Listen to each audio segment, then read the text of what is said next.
Habari yako, nimeleta hii comment kutoka kwa mdau nikasema nije nielezee kwa pamoja, pengine watu wengi watafunguka akili.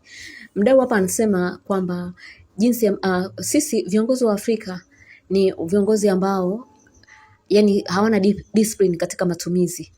Unaona, hawana nidhamu katika matumizi. Marekani na China anasema nao wajadili mara kwa mara, wao wameinuka kiuchumi kwa sababu wako makini sana na rasilimali zao.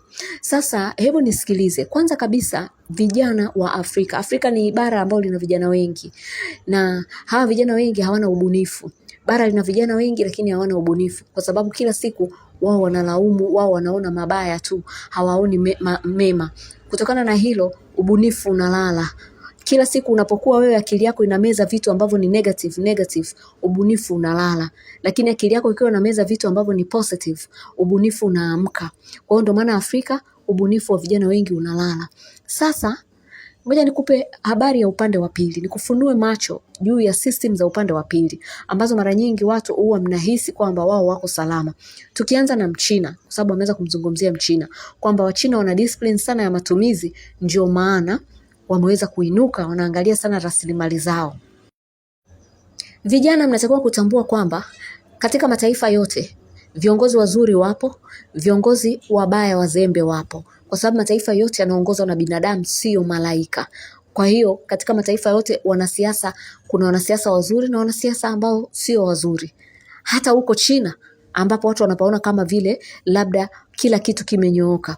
China ni taifa lenye watu wengi sana kuliko taifa lolote lile duniani. Maana yake ni kwamba wana nguvu kazi kubwa kuliko taifa lolote lile duniani. Ndio maana mataifa mengi makubwa yamepeleka viwanda vyao pale China.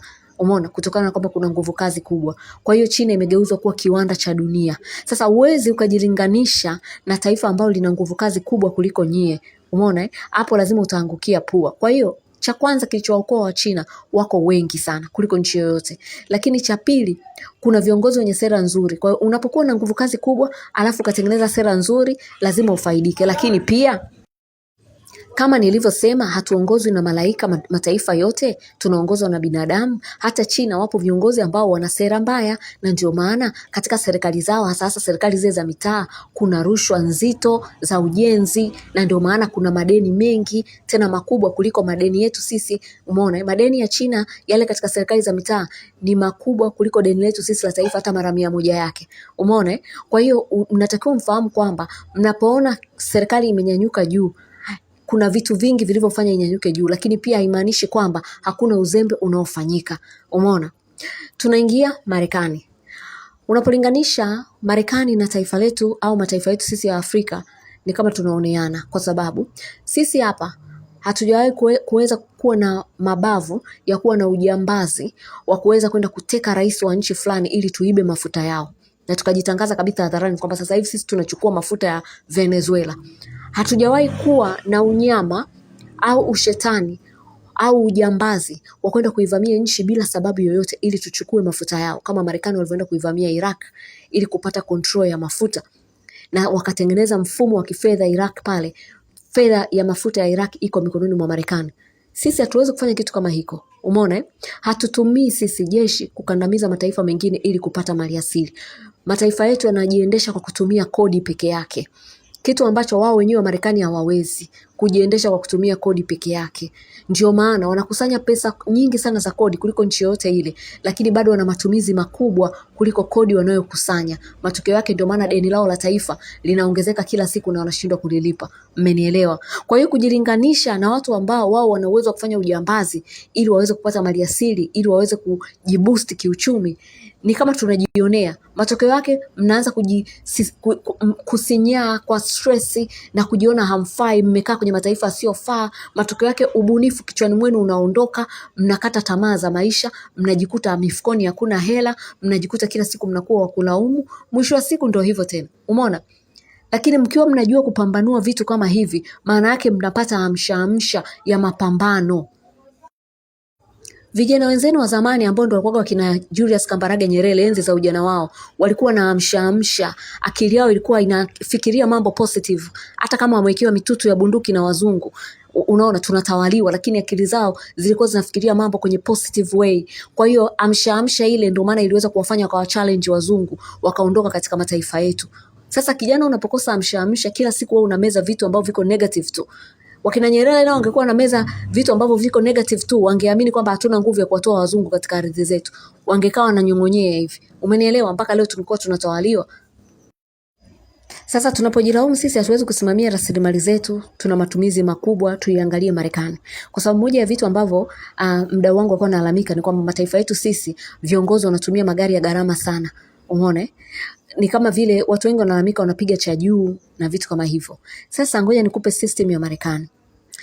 Marekani katika kitengo cha ulinzi wana budget kubwa ya jeshi kuliko nchi yoyote ile duniani. Na huu mfano nakupa mmoja tu, lakini mifano hii iko katika vitengo vyao karibu vyote, lakini nakupa mfano wa kitengo kimoja tu cha ulinzi. Wana budget kubwa ya ulinzi kuliko taifa lote duniani. Na hii ni nchi ambayo haivamiliki kirahisi, kwa sababu ilipokaa kijiografia ni ngumu kuivamia. Kwa hiyo hawako katika hatari ya kuvamiwa. Lakini kwa nini wanaweka budget kubwa ya ulinzi? Umenielewa? Hii ni swala ambalo wananchi wao wanalalamika kila siku. Pesa ambazo zitakiwa zielekezwe katika miundombinu, kwa sababu wana miundombinu ya kizamani, taifa lilijengwa zamani. Pesa ambayo itakiwa kupelekwa kwenye miundombinu irekebishwe, labda mingine ijengwe mipya, au pesa ambazo zitakiwa zipelekwe katika huduma za afya, wananchi wao wanashindwa kutibiwa kwa sababu bima za afya ni gharama sana. Pesa ambazo zitakiwa pengine kwenye makazi, wananchi wao wanalala barabarani, hawana makazi, zinapelekwa katika bajeti ya ulinzi. Kwa nini? Na wakati taifa lao alivamiliki kirahisi. Uhalisia wa mambo ni kwamba makampuni makubwa ya ulinzi huko Marekani wana taasisi zao au kamati huwa zinaitwa Political Action Committees, kwa kifupi PACs. Hizi PACs hizi kamati za haya makampuni ya ulinzi, kazi yao huwa ni kutumia mamilioni au mabilioni ya dola kufadhili kampeni za wanasiasa wa Kimarekani, ili wanapokuwa madarakani katika sekta za ulinzi, tena sasa wale ambao wako kwenye sekta za ulinzi, muda wako umeisha, unataka kugombea muhula wa pili, wanakufadhili. Ukiingia unatakiwa uhakikishe kwamba bajeti ya ulinzi inawekwa juu kwa faida ya yale makampuni ya ulinzi. Bajeti ya ulinzi kadri inavyokuwa juu, makampuni ya ulinzi haya ndivyo yanavyozidi kunufaika. Na wewe mwanasiasa uliopitisha ndivyo unavyozidi kunufaika na hela kutoka kwa wale wafanyabiashara. Si rushwa hii jamani takatifu? Umeona? Fikiria muone mnapeleka bajeti kubwa kwenye ulinzi wakati hamuhitaji huo ulinzi, badala ya kupeleka bajeti kubwa kwenye mambo ya maana ya kumgusa mwananchi mmoja mmoja. Umeonielewa? Wanasiasa wao wengi wanahisa katika makampuni ya ulinzi.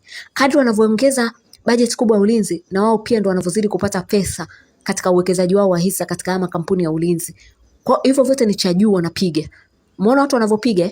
Hawaelezi hizi system ovyo kwenye vyombo vyao vya habari wala waongei. Wao wana kazi ya kukosoa system zetu sisi, ili nyie vijana muwe mnaona kwamba wao wako sahihi. Kwa hiyo kila kitu watakachokuwa wanakisema juu yenu nyie muwe mnawasikiliza. Wakisema serikali yenu pindueni, viongozi wenu hawafai, wanakula rushwa, muwasikilize muone, kwa sababu wao wako vizuri zaidi, wakati wao wana system za kijambazi zaidi ya kwetu sisi. Wetu sisi wanajifunza kutoka kwao. Wanasiasa wao walio katika sekta za ulinzi wanatuhumiwa huwa wanaongeza mabilioni ya dola katika vifaa vya ulinzi ambavyo havina ulazima. Wanaweza kusema tununue ulinzi huu wa anga katika kampuni fulani, unakuta mwanasiasa anapigia debe, baadaye ile hela iende kwenye masuala labda ya afya, miundombinu ya raia. Lakini unashangaa anapigia debe kwamba pesa hizi tukanunue kifaa fulani cha ulinzi, au tukanunue vifaa fulani vya ulinzi katika kampuni fulani. Kumbe tayari kashaahidiwa ajira akitoka hapo katika hiyo kazi yake ya siasa. Lakini pia kumbe anahisa mule, hela zinaongezeka. Lakini pia kumbe kashaahidiwa tutakufadhili katika kampeni. Umeona? Kwa hiyo mambo mengi wanayofanya, taifa lina uchumi namba 1 duniani, lakini unakuta wananchi wanashindwa hata kutibiwa, wakati wananchi wa Cuba pale wanaoishi na vikwazo vya kiuchumi Cuba, wananchi wanatibiwa bure. Mmenielewa? Kwa hiyo msifananishe haya mambo, msiwe mnajifananisha. Jifunzeni kuwa watu wa kutoa suluhisho kuliko kuwa walalamishi na kujifananisha. Ninaitwa Robin Rachel na hii hapa ni Robin Tanzania Global.